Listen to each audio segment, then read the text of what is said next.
Namaskar listeners and welcome to our channel Tejo My Bharat. In the last episode, we promised you a tale of intrigue, high drama and suspense, better than any Bond movie. And as we are not ones to break a promise, here it is in all its magnificent glory. Look at the accompanying photograph. They look like twins, don't they?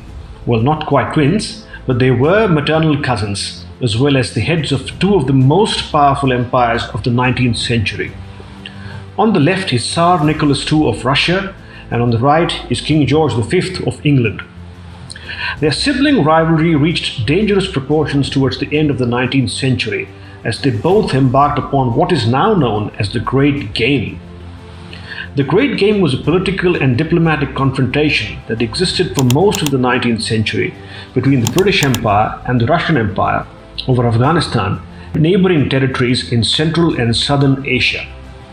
Russia was concerned of British commercial and military inroads into Central Asia, and Britain was concerned of Russia adding the jewel in the crown, India, to the vast empire that Russia was building in Asia. This resulted in an atmosphere of distrust and the constant threat of war between the two empires, an early Cold War if you like. As if the competition between the two brothers was not enough, a third cousin joined the race, the Emperor of Germany, Kaiser William II. This great game and the perilous sibling rivalry culminated in the First World War, as the entire world bore the brunt of the deadly ambition of these three cousins. For the purposes of our story's listeners, we do not need to go as far as the First World War, but only up to the year 1888. Iran did not exist as the country we know today, but was a conglomerate of several ruling factions. The Amirs had the Amirati, and the Khans had the Khanatis. Neighboring Afghanistan was hardly any different from what it is today.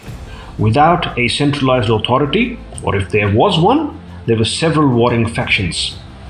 The deadly combination of the politics of the time resulted in these regions of the world being inundated with British, Russian, Turkish, and Afghani traders who moonlighted as spies either for England or Russia. Under the guise of trade, these traders would travel in huge groups with lock, stock, and barrel. This made them inconspicuous and therefore made spying easy. The information they were looking for was always regarding the military establishments, garrison, and where the army was stationed and what weapons they had. One such Scottish trader was Andrew Dalgleish, who was also a British spy and married to a woman from the region of Yarkand. Dalgleish was fluent in the local Udayor language, making both trade and spying easy as he was able to blend in with the locals. He traded using the Leh-Ladakh route into Central Asia. In March 1888, Dalgleish was on one such trip, passing through Leh. He was traveling with a large entourage of servants as well as local pilgrims. Some time into this journey, a big, robust Pathan by the name of Dawood Muhammad joined his group. Dawood was a trader himself in the early days but had lost his fortunes and so was reduced to spying for the Russians. On 8 April 1888, the group reached the Karakoram Pass. Dalgleish led them through the pass and set up his tent in the ice-laden valley ahead of the large entourage. It was almost evening by the time the others had made it through the pass and set up their tents. As people were setting up their camps and making tea to keep them warm in the chilly winter, Dalgleish set out to help his fellow travelers.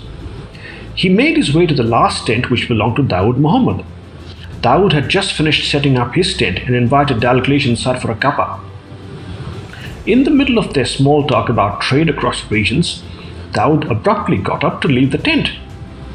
Dalgleish asked him where he was going, and Dawood replied, "I'll be right back," and went outside.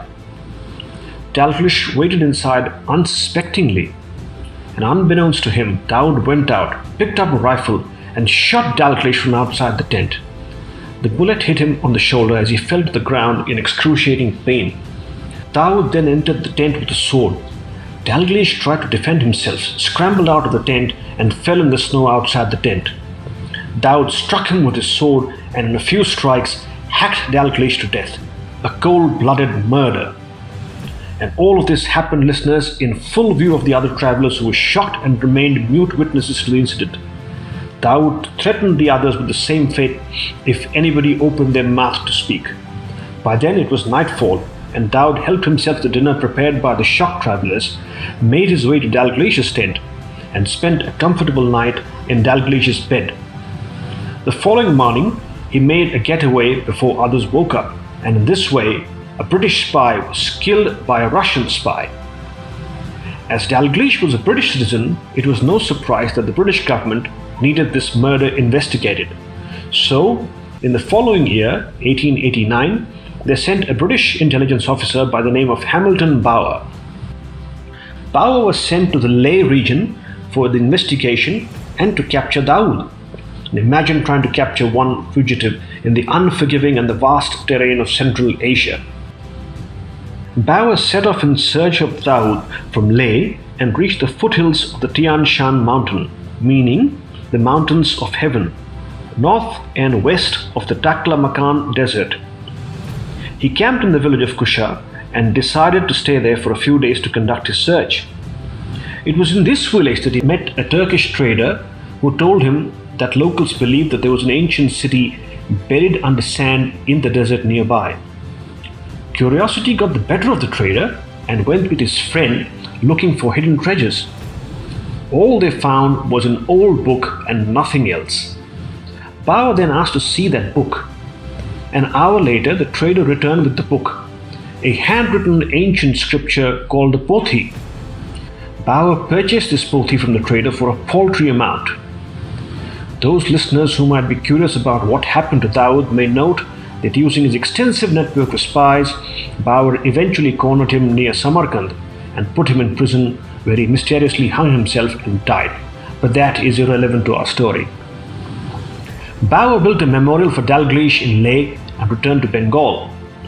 He handed the Pothi to the Asiatic Society of Bengal for further investigation because, although prima facie the language in it appeared to be Sanskrit, it appeared to be indecipherable. What was in this Pothi, and how did it turn out to be Bower's biggest and most significant purchase? Let's find out in the next chapter. As usual, listeners, if you have come across this or similar stories, or if you have travelled through this part of Leh and have seen Dalglish's memorial, please connect with us. Tell us how you like this story. Don't forget to subscribe to our channel by clicking on the bell icon. I look forward to your company in the next episodes. Namaskar.